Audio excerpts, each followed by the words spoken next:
Welcome back to the Aches, Pains, and Gains podcast. I'm one of your co-hosts, Thomas, and I'm joined today by absolutely nobody.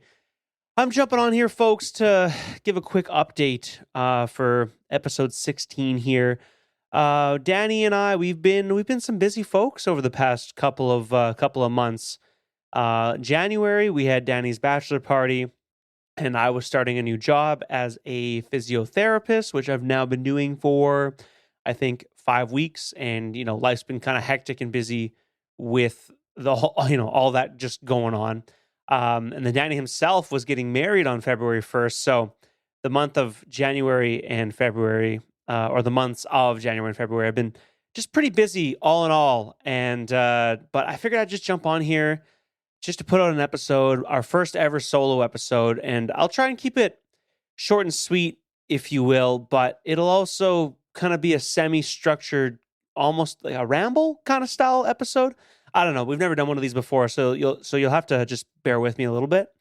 Now, to kick things off here, we usually do a segment on aches, pains, and gains, but honestly, it feels kind of lame without our other co-host, Danny, so I'm going to skip ahead and kind of just dive in. So on today's episode, folks, I want to talk about a topic that is, I don't know, near and dear to my heart, but it's about perspective. And I'm going to use a personal story and some personal anecdotes to kind of, frame this discussion. But I feel like it comes up a lot with lifters. And what that looks like sometimes is someone falls short of their goals, or maybe they had a specific outcome in mind and that doesn't quite work out.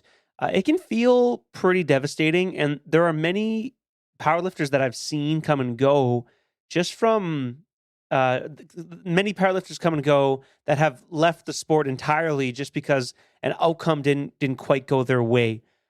So in this episode, I want to talk about basically what I did kind of through December, November, and January, whereas I competed back in November at this competition for provincials in Saskatchewan here. So at this meet, about 7 weeks out, I've told some of the story already, I do believe, on the previous episode 15.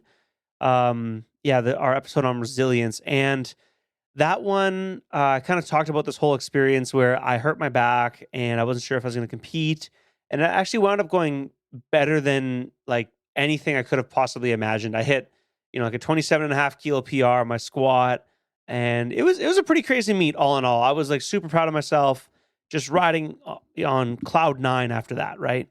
And then shortly after that meet, I during that one in particular, I didn't qualify for nationals, and I knew I wouldn't really be qualifying because I was competing in a heavier weight class, so I wasn't really worried about it. And then the opportunity to compete on January, I think 11th, came up, which was by the time things were all said and done, it was like 6 weeks out or 7 weeks out.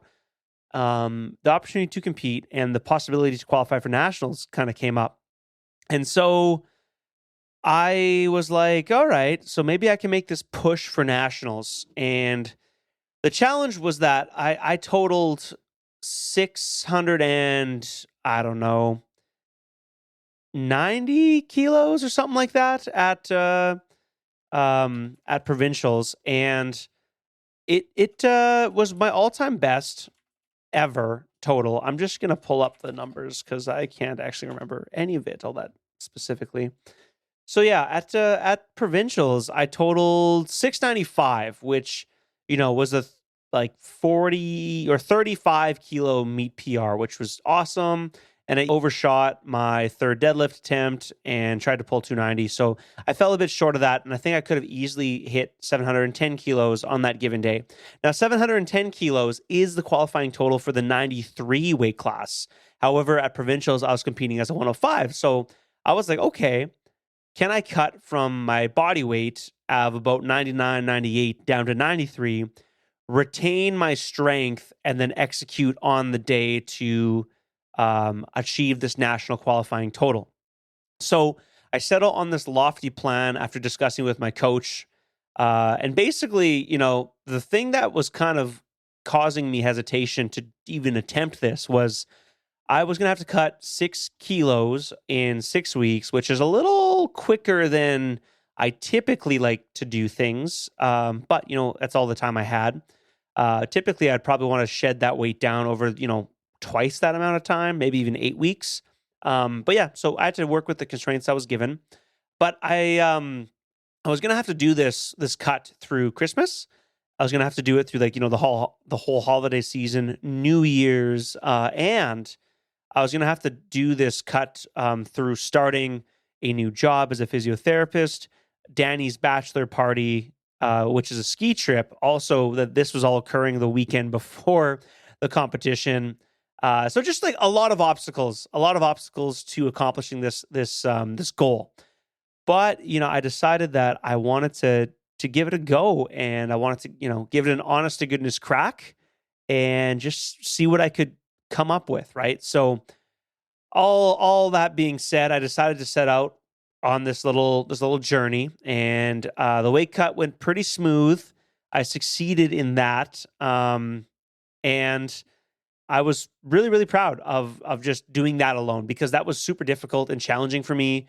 But I also kind of enjoyed the challenge in and of itself. I learned a lot about weight cutting, even though I've been like in weight class sport and cutting weight for like 14 years, or 14 years ish. Yeah, 14-ish years. It was probably my best weight cut to date. It was the least miserable I've ever been on a weight cut. So despite only having 6 weeks to lose 6 kilos, I was very, I think, successful in executing that part of the task. Now, like there can be a performance detriment to dropping weight like the way I did. I knew that was a risk, but I was hoping my strength would be able to hold on. And it's it's a bit of a gamble, and so I just knew I had to focus on kind of one thing at a time and just see where we wind up on meet day, right? So we get to meet day, and despite all the barriers and the mental and physical toll with balancing life, training, all that kind of stuff, everything went really, really well. And I actually hit or I guess everything really went really well in regards to the cut. Then we started competing, and things are feeling all right during the warm up. And then it came to squats. I squatted like 247.5 for my opener, then 262.5 for my second, and then I missed 272.5 on my third attempt for squat. And I kind of knew when I unracked it, like I knew it was going to be challenging, like I knew it was unlikely for me to get it, but once you unrack it, I was like, oh well, let's go for it, right? And the reason I didn't take a lower squat a third attempt was that I was worried about leaving too much on the plate of deadlifts, because I didn't want to try and make up too much ground to get that 710 kilo qualifying total.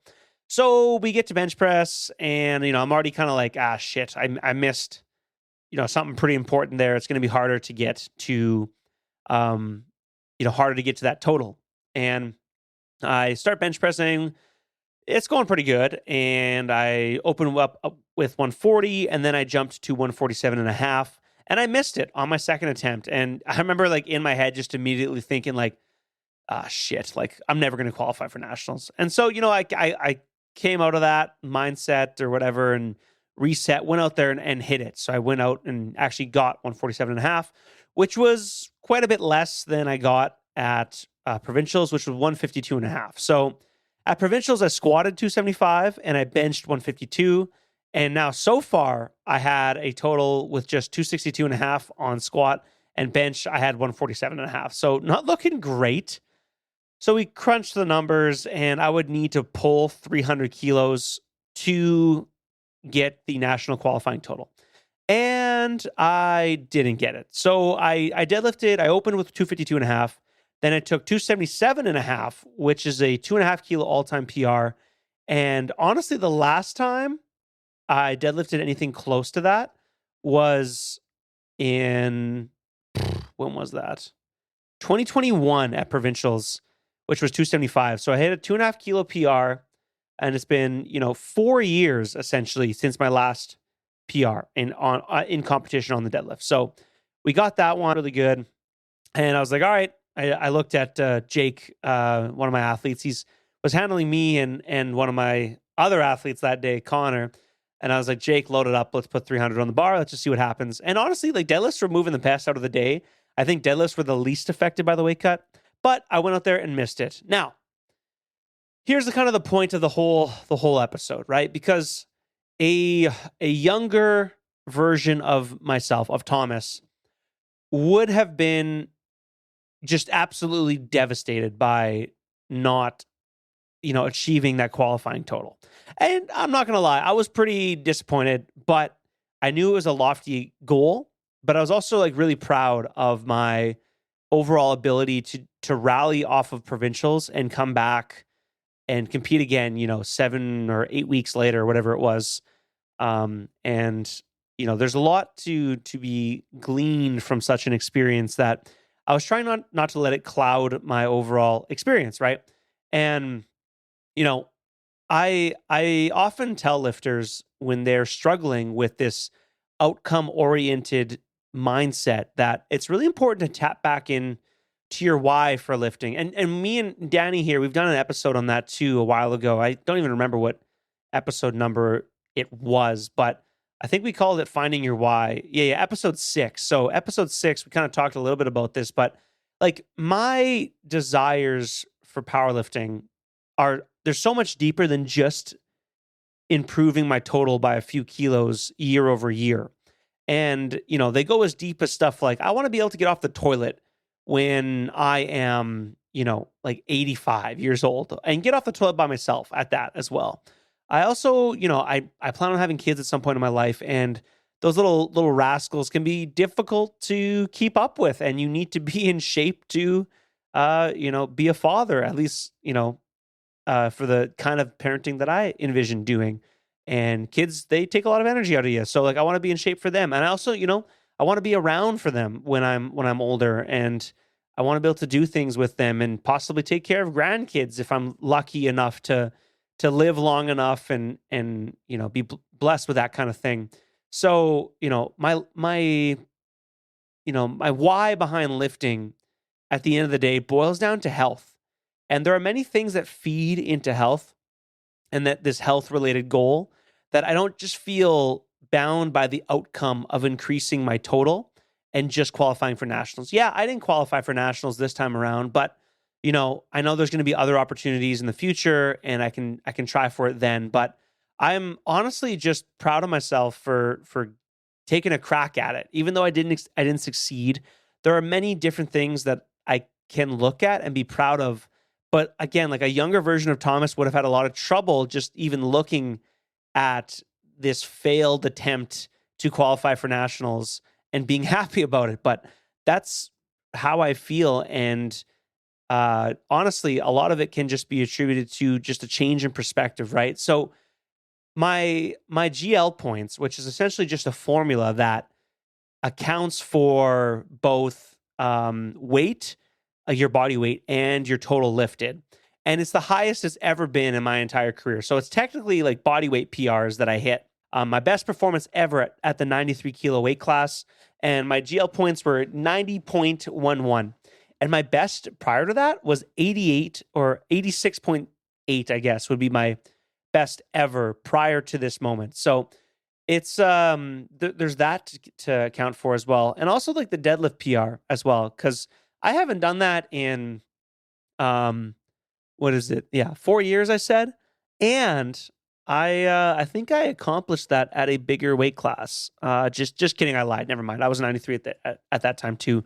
But my squat compared to that 4 year ago like performance at provincials was I guess it'd be 15 kilos heavier, and my bench was 5 kilos heavier than that. Bench doesn't tend to really progress all that well for me. So like there's a lot to be objectively quite proud about.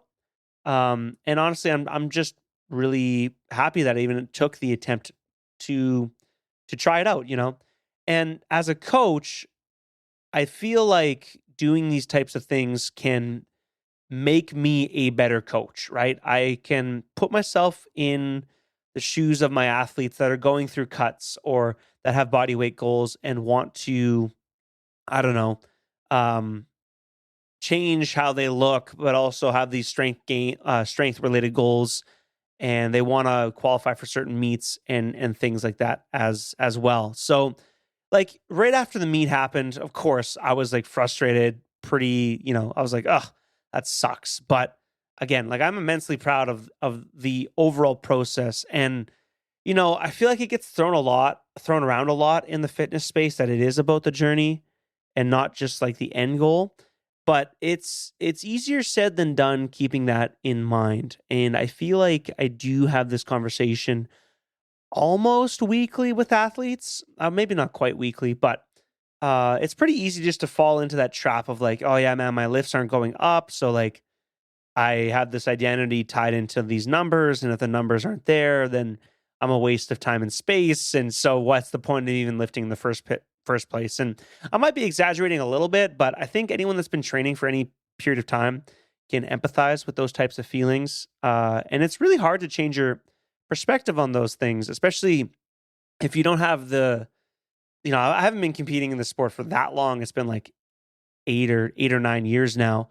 But, if you don't have the number of meets behind you or the number of years just lifting, it can be pretty difficult just to remind yourself that, you've come like a long way in terms of your ability to just, be resilient towards these different ups and downs that come with prepping for competitions, and, the aches and pains that pop up with those types of things, and as well as navigating like weight loss challenges. And, it's you learn a lot from each experience, and it's really easy just to forget about the process as as I guess I don't know what I'm trying to say there.